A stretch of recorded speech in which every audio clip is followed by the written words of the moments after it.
Vamos falar sobre ganho de peso? Ai, não quero falar desse assunto. A gente tem que falar sim para saber quais são as causas e encontrar a solução para cada caso, não é, doutora Maitê? Oi, quanto tempo, lindona. Você tá bem? Muito bem, você? Tô ótima, graças a Deus. Adorei estar aqui com você. Ah, saudade também. Na nossa temporada tem que ter doutora Maitê, porque é uma verdadeira aula, né? Aliás, tem muita gente que tá ganhando peso e não sabe por quê, né? Muitas podem ser as causas, doutora. E a gente acha que, eu não estou comendo direito ou eu não faço exercício. Existem já 200 genes envolvidos em obesidade. Eita. 60% a 70% tem fator genético, fator de organização, compulsão, ansiedade, depressão, fatores emocionais e hormônios e doenças. Então, muitas vezes a gente está tentando emagrecer, começa uma dieta, começa a se esforçar e não vê resultado. Será que está tudo certo? Será que o balanço hormonal está correto? Então, todo mundo que quer realmente fazer uma dieta, começar realmente a emagrecer, é bom fazer um check-up, uma avaliação de vitaminas, de hormônios, para ver se não tem alguma coisa que está dificultando a perda de peso. Vamos dar uma olhada, então, quais são os principais problemas que podem causar o aumento de peso aqui na tela. Então, aqui, ó, hipotiroidismo, é a glândula que a gente tem aqui, ela regula todo o nosso metabolismo, é como se fosse o combustível. Se a tireoide está trabalhando pouco, a gente fica cansado, aumenta o peso, cai cabelo, intestino preguiçoso, tudo para baixo. Tá? Outro fator muito importante, insônia. A gente dormir pelo menos 6 a 8 horas por dia faz com que a gente aumente hormônios do bem e diminuam do mal. Melatonina engorda, porque a gente dá pico de cortisol, diminui a produção de GH. Grelina é o hormônio da fome, ele aumenta, a leptina da saciedade abaixa. Isso comprovado cientificamente. Olha só. E para crianças também, porque não dormir corretamente não produz o hormônio do crescimento, que só é produzido à noite e dificulta os centímetros finais, que a gente tem a genética envolvida nisso também. Sabe que tem muitos pais que não dão muita importância para isso, né? As crianças vão dormir tarde, deixa e tal, e acordam cedo. E isso acaba tendo consequências muito ruins para a vida deles depois, né? E ficar também no telefone, joguinho, porque essa luz prejudica a produção de melatonina, que é o hormônio que a gente precisa produzir no escuro para ter um bom sono, uma qualidade de sono correta. Ai, gente, esses vilões eletrônicos, eu vou falar para você. Bom, ovários policísticos e a menopausa, que são os nossos hormônios aí. Os hormônios sexuais, estrógeno, testosterona, quando estão desregulados, por isso que menopausa aumenta muito a gordura visceral, a perda de peso fica muito dificultada. Quando a gente tem crianças que começam a menstruação, aí que pode dar as espinhas, os pelinhos a mais, o ovário não cicla direito, não menstrua direito, também é uma das causas de aumento de peso, né? Tá. O estresse e a ansiedade também podem Essa foto tá bonitinha. Ótima. Tá nervosa. O nervoso e estresse aumenta o hormônio do cortisol, que é o grande vilão da obesidade. Ele em excesso aumenta a gordura, retém líquido, dá queda de cabelo e fica muito dificultoso da gente perder peso com uma dieta e um exercício, porque o corpo fica lerdo.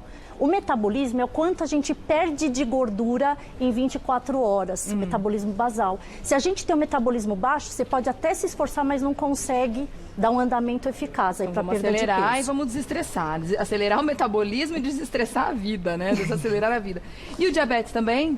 O diabetes tipo 2, além de acumular gordura, a própria gordura também piora o diabetes tipo 2. Então, é um ciclo vicioso. Quem tem diabetes, realmente, perder peso faz muita diferença no tratamento e na expectativa de vida. Então, pelo que a gente consegue ver aqui, existem fatores orgânicos, existem fatores de comportamento também que podem ajudar nesse ganho de peso. E muitas vezes pode ser um combo, pode ser um combinado dessas situações, né? Sim. Por exemplo, o diabético tem aumento de resistência insulínica, que é o que faz a obesidade. Da onde vem também essa insulina alta? De comer carboidratos simples, pão, massa, de comer frutas erradas em excesso. É o que você está falando, Rê. Uma coisa piora a outra e de mãozinhas dadas elas vão, né? Fazer o estrago completo. O estrago completo. Tá. Continuando aqui com problemas que causam aumento de peso, a gente tem as pílulas, né, anticoncepcionais erradas. Grande dúvida de muitas mulheres, será que a pílula anticoncepcional que está fazendo com que eu engorde, está retendo líquido? Sim. Existem também as indicações para cada tipo de pessoa e para cada doença. Tá. Alergias alimentares é uma coisa que a gente gente não dava tanta importância, mas agora a ciência está estudando muito disbiose, a nossa microbiota intestinal. Nós temos mais de 300 trilhões de bactérias no intestino. Eita. E tem as gut bactérias do bem e as do mal. E a gente sabe que não só isso tem a ver com obesidade, mas intolerâncias alimentares, não só de leite e glúten que a gente fala muito, mas hoje nós temos testes genéticos, Rê, com um preço muito acessível, que a gente por sangue vê mais de 200 tipos de intolerâncias alimentares, o que faz a pessoa ter distensão abdominal, parece que tem obesidade, mas muitas vezes, né, uma má formação aqui da digestão. E isso faz com que a gente não absorva vitaminas corretamente, caia a imunidade, caia cabelo, em crianças atrasa o crescimento. Então não é só uma questão de estética, é uma questão de saúde. Tá né? certo.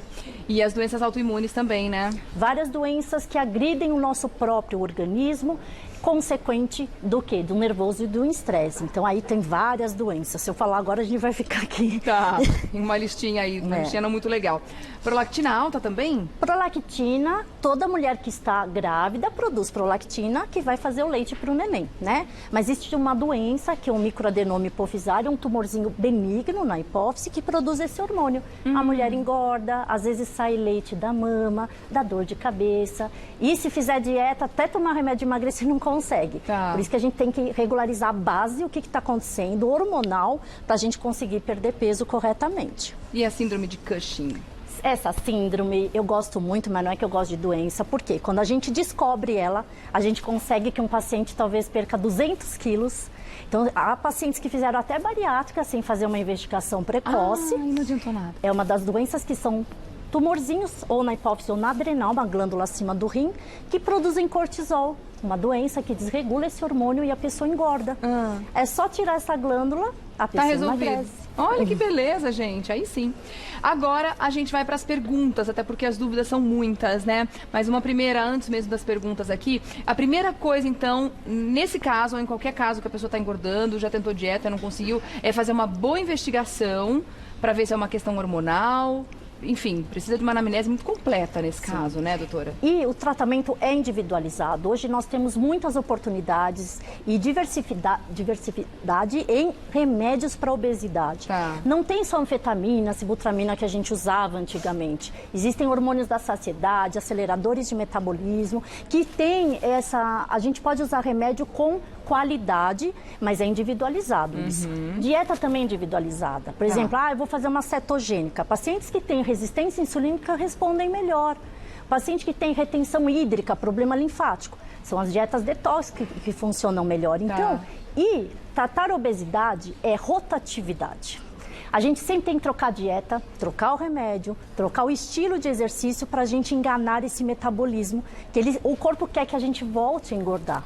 Você está perdendo o supermercado, estoque de energia, o que acontece? O corpo quer voltar. Então, Ele trabalha contra, lutar. né? E muitas pessoas acabam optando pela cirurgia como uma solução mais rápida, digamos assim, porque tudo isso que você está dizendo demanda tempo, né? Sim. A pessoa vai precisar de um investimento, inclusive no seu próprio estilo de vida, uma mudança muitas vezes radical, que algumas pessoas não querem fazer, né? Não sou contra a cirurgia bariátrica, mas é uma das últimas opções, mesmo porque em 4 anos, 60% desses pacientes voltam a engordar. Não tudo, mas voltam. E desenvolve, às vezes, compulsão por bebida, por sexo, por compras. Porque o ato de ter compulsão não é só comer, é você tratar uma coisa que dentro precisa, né, ser com um psicólogo, com um psiquiatra, com hábitos do dia a dia. Então, às vezes, a gente come não é porque tem fome. É porque está ansioso, porque está triste, porque está depressivo. E aí a válvula de escape acaba sendo outra. E a válvula, às vezes, é a comida. Tá. Né? Vamos lá, então, para as perguntas do pessoal de casa. A Paula Félix mandou o seguinte: entrei na menopausa há 2 anos e notei muita queda de cabelo, além de um aumento considerável na minha barriga. Reposição hormonal melhoraria? Excelente pergunta, Paula. Por quê? A menopausa, ela altera muito na mulher, mas muito mesmo. Perda de libido, fogacho, cai cabelo e aumenta muito essa gordura visceral, tá? Quando a gente faz o tratamento hormonal, para quem tem a indicação, porque mulheres que têm câncer de mama na família, a gente tem que pensar o que vai ser usado. A gente, além de diminuir o risco de infartar, diminuir o risco de osteoporose e diminuir o risco de várias outras doenças, até obesidade, a gente melhora a qualidade de vida dessas mulheres. Então, reposição hormonal, para quem tem indicação, é muito válido. Para quem não tem, a gente tem outras técnicas, outros métodos também para conseguir esse resultado. Existem alternativas, então. Tem que correr atrás, né, Paula? Obrigada pela pergunta. Vamos ver a próxima? Giovana Moreira, como é possível diferenciar o inchaço de gordura na barriga? Boa pergunta. Porque assim, você fala, eu tô com a barriga inchada. Será que é gordura, né? Será que é gás? Será que é ascite líquido na barriga? O que eu tenho? Tô constipada. Né? Uma boa medida é fazer um ultrassom, que a gente consegue diferenciar quem tem esteatose hepática, gordura na barriga, bioimpedância também a gente vê, e métodos de ressonância a gente também diferencia. Mas se você, quando come, tem a distensão abdominal, bate na barriga, parece que fica meio oco, é porque você está tendo alguma intolerância, alguma sensibilidade alimentar. A gente fala muito hoje em dia não de intolerância, de sensibilidade. Essa sensibilidade é que você não digere direito. E esse não digerir, as bactérias começam a fermentar e dá essa distensão. Então, nesses casos, precisa sim fazer pesquisa de intolerâncias alimentares, hábitos alimentares e também um exame de imagem seria bom para a gente fazer o diagnóstico. Tem que investigar então, tá, Giovana? Obrigada pela participação. Vamos ver o próximo. Tereza Batista quer saber o seguinte: soube há pouco tempo que tenho diabetes tipo 2 e essa foi a causa de engordar 17 quilos. Para emagrecer, basta só tratar a doença ou também será necessário entrar com alguma medicação específica? Excelente pergunta, Tereza, porque tratar a obesidade no diabetes já faz com que o diabetes melhore, né? Que bom. Existiam remédios que tratam o diabetes e engordam, tá? As sulfas, pioglitazona, mas no mercado existem remédios fantásticos, como análogos de GLP-1, SGLT2, que além de tratar o diabetes, eles emagrecem e emagrecem bastante.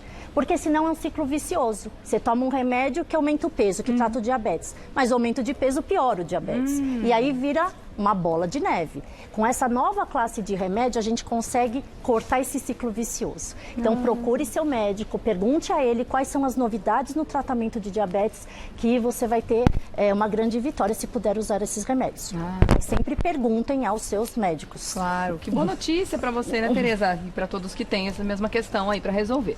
Vamos ver a próxima? Mônica Bueno. Tenho hipertireoidismo, mas não faço tratamento. Só que estou engordando bastante, mesmo sem ter mudado minha alimentação. Posso agora estar com hipotireoidismo? Pode sim, Mônica. Existe o Graves, que é uma doença autoimune que primeiro você tem o hipotireoidismo, engorda, e aí vira o Graves, que é o hipertireoidismo, ou vice-versa. Então, quem tem problema de tireoide sempre tem que estar dosando os hormônios. Porque não é nervoso e estresse que altera? Vai me dizer que ninguém passa nervoso e estresse. Quem dera, né? Então, quem dera. Então, é uma doença que pode alterar muito a dose e os sintomas também. Tá, então é possível sim, ela tem que investigar nesse caso. Sim. E parar com essa história de não fazer o tratamento, né? Sim, e não assim, às vezes tem paciente, doutor, eu aumentei a dose do remédio, da tireoide, porque eu tô cansado. Gente, a gente fica cansado porque tá estressado, porque tem anemia, porque vários motivos. Então, o remédio de tireoide nunca se muda a dose por que acha que está mais ou menos, sempre pela dosagem hormonal de TSH e T4 livre. Até porque o remédio para cansaço é descanso. Se puder, seria muito melhor, né? Obrigada, Mônica, pela sua pergunta. Elisângela Dantas. Meu filho de 4 anos come compulsivamente. Consegue devorar 3 pratos de comida de uma vez. Isso é fome mesmo ou preciso procurar ajuda médica? Nossa, que situação, né? Você sabe que a Elisângela, fazendo essa pergunta, levantou até... Existe uma doença genética, que é uma depressão do cromossomo 15, que chama síndrome Prader-Willi.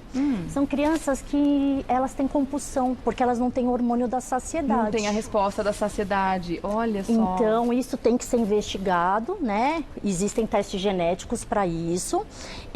Além disso, Elisângela, pode não ser isso, lógico, eu não conheço, teria que investigar. Mas crianças que estão com compulsão, mãe tem que ficar bem atenta com escola, se não está acontecendo algum bullying, se não está com algum problema psicológico para a pessoa estar desviando para isso, né? Até porque 3 pratos de comida numa criança de 4 anos pode trazer outros problemas, pode estender estômago, enfim, tem outras questões envolvidas também, né, doutora? Esteatose hepática, o diabetes tipo 2 que acontecia antigamente só depois dos 35, a gente está tendo crianças com isso, né? 33% das crianças estão com obesidade no Brasil. Que dado triste, alarmante, né? Então, tomar cuidado, porque agora como as crianças brincam menos, é mais coisa parada, jogo, essas coisas, já não gasta tanta energia, né? Então, priorizar brincadeiras que você se mexa muito, não comer muito carboidrato à noite, cuidado com lanche à noite, muito arroz à noite, batata à noite, por quê? É o horário que a criança vai deitar e dormir, o metabolismo vai cair, então deem preferências para legumes, verduras e proteínas na janta. E procurar aqui uma orientação mesmo médica e talvez psicológica para ajudar seu filho. Iniciar uma conversa com o pediatra, então, a respeito desse comportamento. É possível que seja uma criança, o filho da Elisângela, muito ativa, a ponto que o contrário pode ser verdade. Pode ser que não seja uma criança que fique com o telefone e que vá brincar. É possível que essa criança tenha tanta necessidade de comida, gaste tanta energia que precise de 3 pratos? Ótima pergunta. Às vezes a gente tem uma criança que é um atleta, né? Então, quanto mais se gasta energia, mais se quer comer. E é esse balanço energético que o corpo precisa. Agora, o que é estranho é comer 3 pratos seguidos. Isso já caracteriza uma compulsão alimentar. Porque ter fome tem, mas geralmente você não consegue distender tanto esse estômago. Então, nesses casos de muita comida uma atrás da outra, comer rápido é uma característica que tem que ser investigada. Tá bom. Vamos investigar então e saber o que está acontecendo com o seu filhinho, tá, Elisângela? Agora a Sueli Leite quer saber o seguinte. Há 3 meses comecei a tomar remédios para hipertensão e diabetes. E desde então engordei alguns quilinhos. Como saber qual dos medicamentos está causando o aumento do peso? Sueli, quando a gente começa um tratamento, às vezes o médico não tem muita opção de escolher se vai engordar ou não, porque é uma emergência às vezes. Então a gente tem que tirar da crise de uma hipertensão ou do diabetes descontrolado, muitas vezes até usando uma insulinoterapia, que a gente sabe que até engorda, mas é para estabilizar o metabolismo. E aí, depois de um tempo, a gente vai trocando os remédios e vai tendo as opções que ajudem. Às vezes, por exemplo, você toma, um remédio para diabetes que ajuda, que caiu o cabelo. A gente troca esse remédio. Então, assim, tudo que existe de contraindicações, de efeitos adversos, a gente tem que conversar com o médico.